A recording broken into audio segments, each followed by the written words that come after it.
Se l'autonomia differenziata non arriva nel 2024, fallisce il governo. Sono state parole di fuoco quelle pronunciate da Luca Zaia lunedì sera alla festa della Lega Romagna a Cervia, una sorta di ultimatum che ha colpito i presenti e forse anche i piani alti del partito, tant'è che ieri il presidente della Regione Veneto ha ammorbidito i toni. Il fallimento, ha spiegato dopo l'intervento, sarebbe relativo all'impegno preso con i cittadini. Questo è Sveglia Veneto, il primo podcast dedicato all'informazione vista da nord-est. Io sono Jack Calcetto. Oggi è mercoledì 2 agosto 2023. La prima notizia del giorno riguarda la politica regionale e in particolare l'autonomia, l'ennesimo ultimatum dal presidente della giunta regionale del Veneto Luca Zaia nei confronti del governo Meloni, sostenuto sostanzialmente dalla stessa maggioranza politica che in Veneto appoggia Zaia durante questo suo terzo mandato, il centrodestra formato da Fratelli d'Italia, Lega, Forza Italia. Cosa ha detto Zaia alla festa della Lega Romagna? Senza autonomia il governo va KO. Ma attenzione, perché nelle ore successive, come scrive il Corriere del Veneto, è arrivato il dietrofront. Insomma, un ultimatum, l'ennesimo ultimatum sull'autonomia da parte di Zaia, ma un ultimatum a metà, perché dopo la sparata arriva come sempre la marcia indietro, arrivano i toni più morbidi, arrivano le spiegazioni. Vediamo la notizia sui quotidiani del gruppo Gedi: avanti con il federalismo, uno stop significherebbe il fallimento del governo. Zaia alla festa della Lega di Cervia ribadisce l'unità del paese non è a rischio e poi commenta anche la situazione gravissima, preoccupante, legata al PNRR. Comprendo i timori dei sindaci, dice rinunciare ai fondi non è immaginabile, parla probabilmente dei 775 milioni di euro destinati al Veneto che ora stanno ballando, sono in forse, sono a rischio. 775 milioni di euro legati a progetti finanziati dal PNRR, ne parla oggi il Gazzettino. Veneto, ora sono a rischio interventi per 775 milioni. Zaia dice siamo preoccupati, il segretario del PD del Veneto Andrea Martella dice il governo si fermi, e poi ci sono tutta una serie di altre reazioni politiche. Tosi, ad esempio, è fiducioso, l'ex sindaco di Verona, ora coordinatore regionale di Forza Italia. La questione è semplicissima, mancano le coperture, lo dice l'ufficio studi della Camera dei Deputati, per le misure definanziate non ci sono appunto le coperture. Ma torniamo alla questione dell'autonomia, vediamo la dichiarazione completa di Zaia alla festa della Lega Romagna. È un progetto di modernità che deve andare avanti nell'interesse generale, rientra nel programma di maggioranza al pari del presidenzialismo, e la sua mancata approvazione sancirebbe il fallimento del governo, perché verrebbe meno l'impegno assunto con i cittadini, i soli punti di riferimento del nostro impegno. E poi ci sono le parole più pesanti pronunciate da Zaia: quando un patto si rompe non si sa dove vadano a finire i cocci.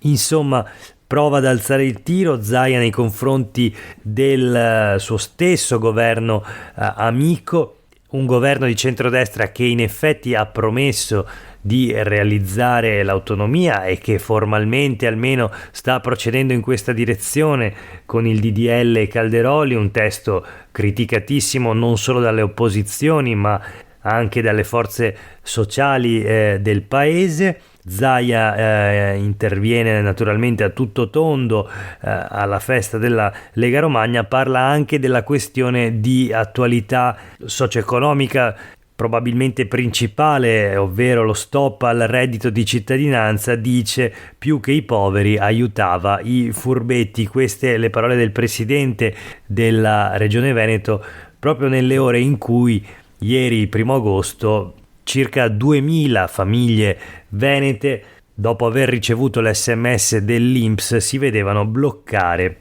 il contributo, la misura di sostegno al reddito, appunto il reddito di cittadinanza, senza avere alcuna nuova risposta, alcuna prospettiva. Voltiamo pagina, proseguiamo la rassegna stampa di oggi con una notizia legata ancora una volta alle Olimpiadi, le opere di Cortina 2026. La notizia è sul Corriere del Veneto e per la prima volta, forse così esplicitamente, abbiamo una presa di posizione della provincia di Belluno, contraria o comunque fortemente critica al progetto di Cortina 2026. Allora leggiamo bene sulle pagine del Corriere del Veneto: il villaggio olimpico, uno spreco e senza il bob resterà semivuoto.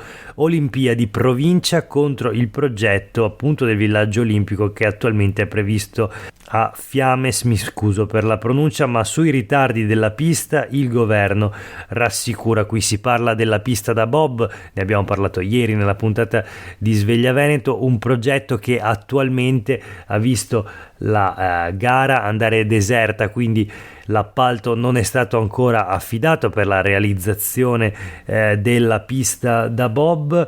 Si procederà con una trattativa privata, ma naturalmente i ritardi e i costi si accumulano. Quindi Roberto Padrin, presidente della provincia di Belluno, dice: meglio investire nell'ex colonia Eni di Borca, che alla fine dei giochi tornerà al territorio. Questo per quanto riguarda il villaggio olimpico. Inutile, uno spreco costruirne uno da zero. Nel frattempo, chi è l'esponente del governo che prova a rassicurare i bellunesi? Proprio la ministra Daniela Santanchè, che dice: i cantieri noi italiani ce la faremo, l'abbiamo già dimostrato nel 2015 con l'Expo di Milano. Allora tutto a posto? Probabilmente invece no. Vedremo come proseguirà questa vicenda verso le Olimpiadi di Milano Cortina 2026. Nel frattempo, appunto, da registrare questa presa di posizione della provincia di Belluno contraria ad alcuni dei progetti appunto legati al villaggio olimpico in particolare. Ed ora una serie di notizie flash dal Gazzettino. Medicina, 174 posti in più nelle università del nord-est, recuperati i corsi in inglese per l'anno 2023-2024, attese 885 matricole in Veneto e 360 in Friuli Venezia Giulia, confermati invece i dati precedenti per dentisti e veterinari. Aumentano quindi di 174 posti la capienza dei corsi di laurea in medicina nelle università del nord-est. Voltiamo pagina, Corriere del Veneto. La questione di Venezia, della tutela della laguna, sollevata ieri dall'UNESCO, ne abbiamo parlato nella puntata di ieri appunto di Sveglia Veneto. Oggi nuovamente la questione dell'ultimatum UNESCO. Allora, Venezia su prenotazione, Zaia spinge, chiede subito il numero programmato. Dopo l'ultimatum UNESCO, la prima mossa del comune, nuovo piano da settembre, flussi regolati per 30 giorni.